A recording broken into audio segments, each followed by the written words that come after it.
पढ़ाई में अच्छा होने का ये सबसे बड़ा तरीका है कमजोर स्टूडेंट्स के लिए। अगर वो पढ़ाई में अच्छा होना चाहते हैं, जो काम आपको मुश्किल लगता है ना, उसको बार बार बार करें। इससे बड़ा कोई तरीका मेरी समझ में तो नहीं आया आज तक। सारी उम्र पढ़े हैं, सारी उम्र पढ़ाया है, एवं कोई आपको कहेगा कि मैं आज आपको तरीका बता दूंगा, कोई तरीका नहीं है, कोई शॉर्टकट नहीं है पढ़ाई में अच्छा होने का। कोई टॉपिक आपको याद नहीं होता, कोई टॉपिक आपको समझ नहीं आता, उसे बार बार करो। इससे बड़ा कोई तरीका नहीं है पढ़ाई में कामयाब होने का। पढ़ाई में कमजोर से कमजोर स्टूडेंट बेहतर हो सकता है। मसूद कहता जी मुझे याद नहीं होता जी, कितनी बार किया था जी? 2-3 बारी जी, ज्यादा से ज्यादा कहेगा 5 बारी जी। आप 50 दफा करें, कैसे नहीं होता? कब तक नहीं होगा? करके छोड़ेंगे। मुझे याद आता है कि जब मैंने नया नया साइकिल सीखा था, शायद कोई 5 साल 6 साल या 7 साल उम्र होगी उस वक्त, एग्जैक्ट याद नहीं है, 6-7 साल होगी इतनी। किसी ने नहीं सिखाया मुझे। मैंने ऐसा किया कि एक जगह सड़क पर ना पुली थी और रेड बनती थी।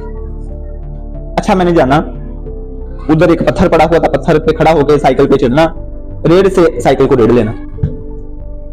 उसकी साइकिल की टायर ट्यूब जो थे वो खराब थे, पंक्चर थे। जितना अरसा उसकी टायर ट्यूब अच्छी तरह वधे नहीं ना गए, मैं उसको ऐसे ही चलाता था सीखने के लिए। रोज ले जाना उधर। शौक इतना था, मैंने जी साइकिल सीखना। छोटे होते यही ऐसे ही शौक होते हैं ना, साइकिल सीखना जी। पहला कैंची का शौक हुंदा, फिर काठी का शौक हुंदा। अच्छा, मैंने रोज वहां ले जाना, रोज वहां से रेड के, किसी से नहीं सीखा, ऐसे खुद ही सीखी। 20-20, 30-30 दफा, 40-40 दफा रेड पे वापस आना, पुली पे वापस आना, वहां से रेड के नीचे को खुद ही साइकिल ले जाना ना, हैंडल संभालना आ गया, बाकी काम खुद आ जाएगा। तो मतलब ये कि रोज जो काम आप बार बार करते हैं, चाहे आपको किसी ने वो नहीं भी करवाया, आपको खुद ही आ जाए। कमजोर स्टूडेंट्स के लिए इससे अच्छा कोई तरीका नहीं। लेकिन वक्त तो गुजारें किताबों के साथ, किताबें लेके बैठे तो सही, और 20 दफा, 30 दफा, 40 दफा, 50 दफा एक टॉपिक को पढ़ें, लिखें, बार बार करें तो सही। कैसे नहीं आता? वो हो ही नहीं सकता कि वो आपको ना आए। एवं कहते हैं जी ये जी बंदा पढ़ाई च कमजोर आ। जिन्ना ज्यादा कमजोर आ वो काम नहीं घट करता हुंदा। ਉਹਨੂੰ ਚਾਹੀਦਾ ਅੱਛਾ, ਜਿਹੜਾ ਕੋਈ ਅੱਛਾ ਸਟੂਡੈਂਟ ਆ ਉਹਦੇ ਨਾਲੋਂ ਦੁਗਣਾ ਕਰੇ। ਅਗਰ ਉਹ ਇੱਕ ਟੌਪਿਕ ਨੂੰ 5 ਦਫਾ ਕਰਦਾ ਨਾ, ਉਹਨੂੰ ਚਾਹੀਦਾ 10 ਦਫਾ ਕਰੇ। ਉਹ 10 ਦਫਾ ਕਰਦਾ, ਉਹਨੂੰ ਚਾਹੀਦਾ 20 ਦਫਾ ਕਰੇ, 30 ਦਫਾ ਕਰੇ, 3 गुना करे, 4 गुना करे ਉਹਦੇ ਨਾਲ। ਕਿਵੇਂ ਹੋ ਸਕਦਾ ਉਹ ਪੜ੍ਹਾਈ 'ਚ ਕਮਜ਼ੋਰ ਹੈ? तो सबसे बड़ा तरीका कमजोर स्टूडेंट्स का पढ़ाई में कामयाब होने का क्या है? बार बार करें। टाइम लग जाएगा ना, 2 घंटे लग जाएंगे ना, 4 घंटे लग जाएंगे ना, हमारा टाइम है किस लिए? स्टूडेंट का टाइम है किस लिए? पढ़ने के लिए। अगर इसके बाद कोई भी तरीका आपके कमजोर स्टूडेंट्स के पढ़ाई में कामयाब होने का अगर कोई भी और तरीका है ना, तो इस तरीके के बाद ही है, इससे पहले कोई नहीं।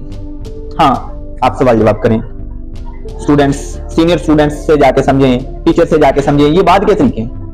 पहला तरीका आप बार बार। तीसरा तरीका एक हो सकता है कलम का इस्तेमाल, पेन का इस्तेमाल। किसी टॉपिक को बार बार लिखें। हमें कुरान पाक में पढ़ने के 2 स्टेप बताए गए हैं। इकरा पढ़ो, फिर दूसरा अल्लामा बिल कलम, इंसान को कलम के जरिए सिखाया गया।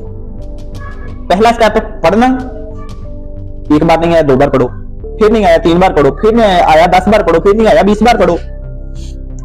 आखिर तो आएगा, टॉपिक भी तंग आ जाएगा कि यार ये बंदा तो मेरी जान ही नहीं छोड़ रहा, वो आ ही जाएगा, उसको आना ही पड़ेगा। दूसरा स्टेप कलम का इस्तेमाल, पेन पेंसिल का इस्तेमाल।